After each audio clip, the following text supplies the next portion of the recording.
May pag-ako ang bukas.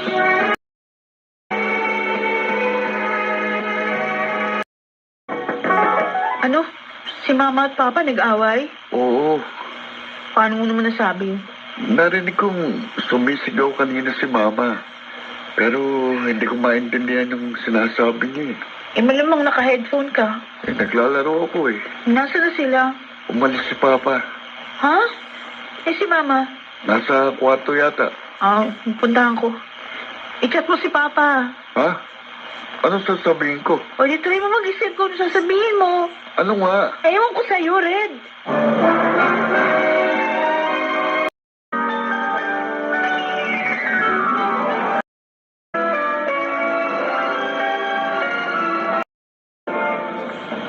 Huwag mo na kami alalahanin. Nag-away lang kami kanina. Magkakaayos din kami. Pero ma, umalis daw si Papa. Babalik din yun. Wala naman siya ibang uuwian. Sigurado ba kayo na nothing serious? Oo, sige na. Gusto ko magpahinga. Napagod ako sa maghapong pag-aayos dito sa bahay. Okay. Nandito lang ako, ha. Sabi ko naman kasi sa inyo, ha. Ayaw ko na meron kayo nililihim ni Papa sa amin ni Red. Oh, sige na. Kaya namin itong ayusin ng papa mo.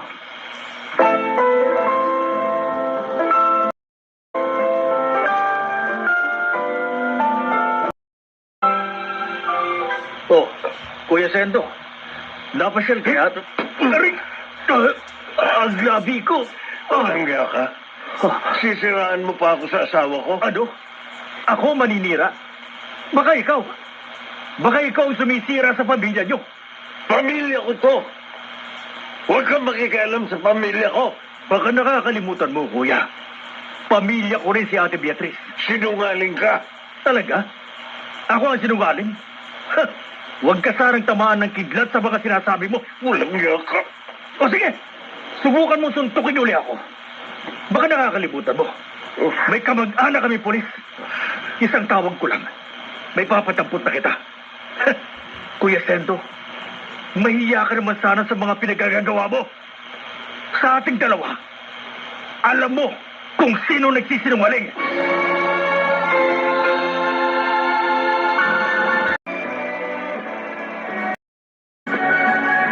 May pag-ako ang bukas.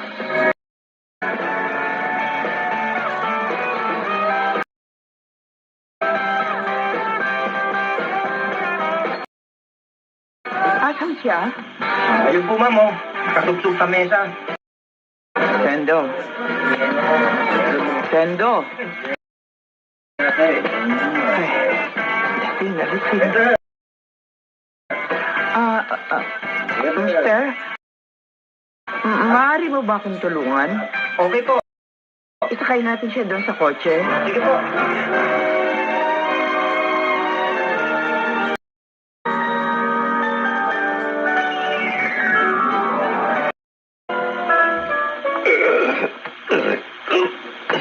Nahulo ko.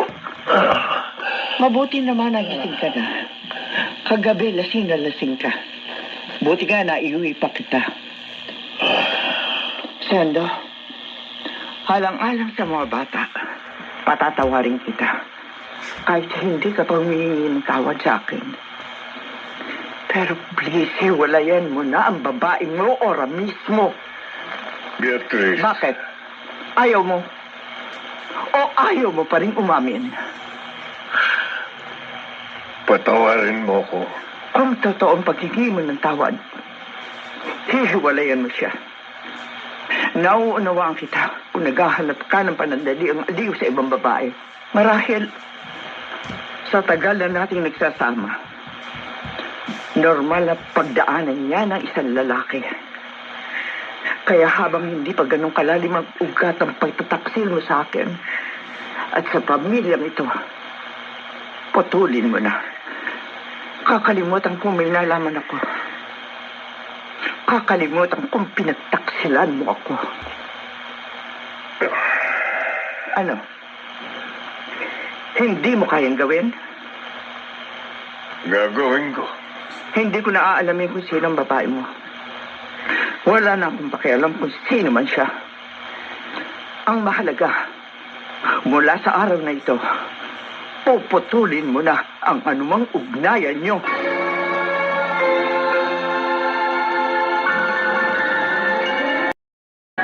May pangako ang bukas.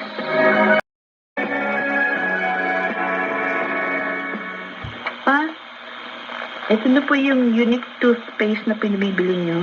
Oh, thank you, anak. Kumubuti naman, bati na kayo ni Mama.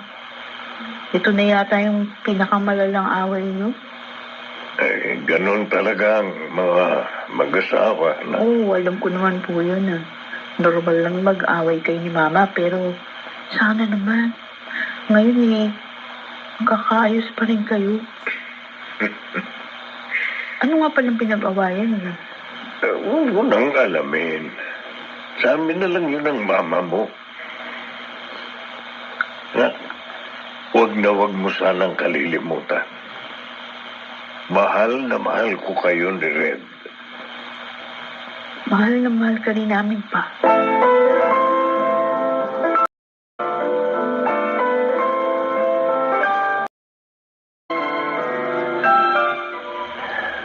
Sigurado ka ba dyan, ate? Well, ilang buwan na kami tahimik. Hindi na rin siya naglalagay ng password sa cellphone niya. Mabuti naman kung ganun. Dahil kung hindi, baka ako mismo ang magpakulong sa kanya at sa kanyang babae. Sana hindi na ito malaman ng mga bata, Ted. Sila kasi ang pinoprotektahan ko rito. Alam ko naman yun, ate.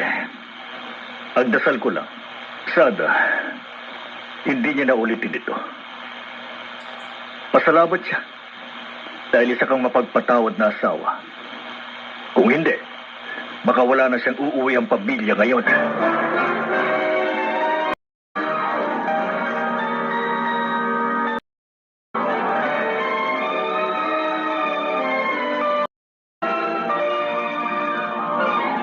Oh, Stacy, buti na parito ka. Pero wala si Ella eh. Wala po siya. Hindi ba kayo magka-chat? Nasira po kasi yung cellphone ko eh. Ganun ba? Opo. Bakit parang namumutla ka? Wala po ito, tita. Pwede po bang dito muna ako? Hihintayin ko na lang po si Ella. Oo. Sige. Maupo ka muna. Salamat. Beatrice, Oy, Sando, message mo nga sa Ella. Sabihin mo na andito si Stacy. Tita, andito ko pala, Stacy. Teka, sandali ha. Nagluluto ako eh. Sando, i-message mo sa Ella. Bakit andito ka? sorry pero Stacy, umayos ka. Huwag kang gagawa ng iskandalo rito. hindi ako gagawa ng skandalo. Gusto lang talaga kitang makita. Miss na kita eh. Huwag kang maingay. Tapos may gusto ko sabihin. Ano yan? Parang umiikot ng paningin ko. Stacy? Stacy! Ano nangyari? Hinimatay siya. Stacy! Dalihan mo, Sando. Dali natin siya sa ospital.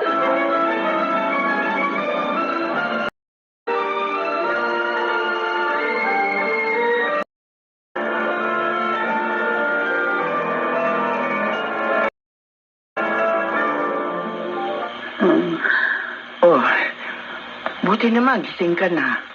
Asan ako? Nasa ospital ka.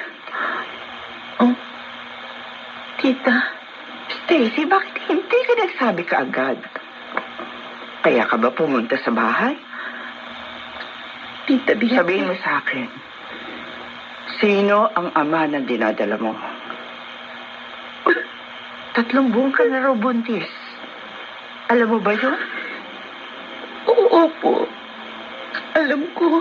Ay, nasaan ang ama nito? Alam na ba ng tiyahin mo? Umalis po ako sa bahay. Kaya papatayin ako ni tita kapag nalaman niya to. Ay, paano pag-aaral mo? Ilang buwan na lang naman po, gagraduate na kami. Yung isa pa, hindi pa naman po halata ang tiyan ko. Paano mo siya bubuhayin? Hindi ko alam. Hindi ko po alam.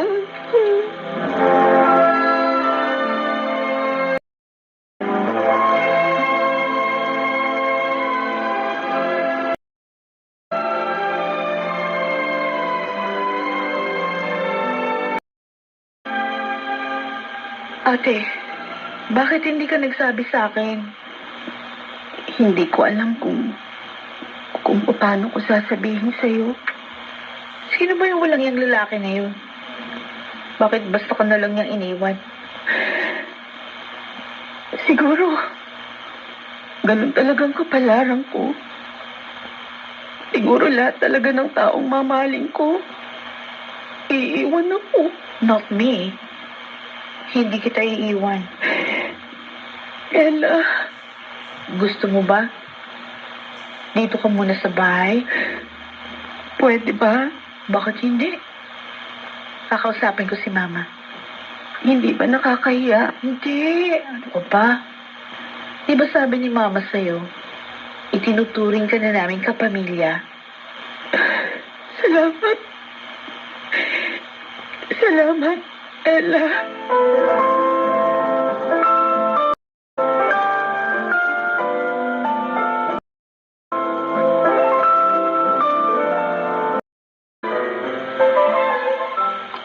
Heto ang kwarto mo, ha? Maraming salamat ho. Tita Walang anuman. Beatrice. Hayaan niyo po, kapag naipanganak ko na ang baby ko, aalis din kami. Maghahanap kami ng matitirhan. Huwag mo muna isipin yon. Alagaan mo ang sarili mo. Tita, Ay, sige. Maiwan mo na kita, ha? Mamamalengke kasi ako. sige po.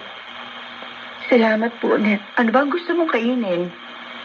May pinaglilihingan ka ba? Ibibili kita. Huwag na po. Oh, huwag ka na mahiya. Sabi mo sa akin, ano ba ang gusto mong kainin?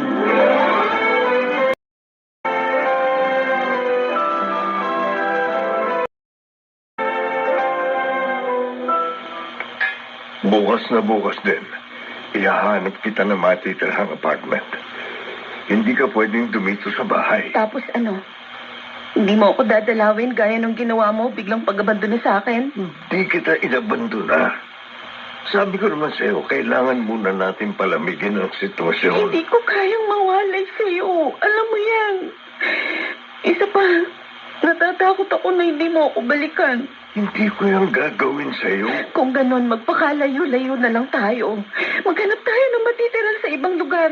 Sumama ka na sa amin ng anak mo. Stacy, Tama ba yung narinig ko? Beatrice, akala ko umalis ka. Tama ba yung narinig ko? Anak mo, Rosendo, ikaw ang ama ng ipinagbubuntis ni Stacy? Ay, tita. Stacy, ikaw? Beatrice, Ibig sabihin ba, ikaw ang babae ng asawa ko? Ha? Walang iya kang babae ka! Itaas ka! Beatrice, Beatrice, Tama na. Beatrice, tama na!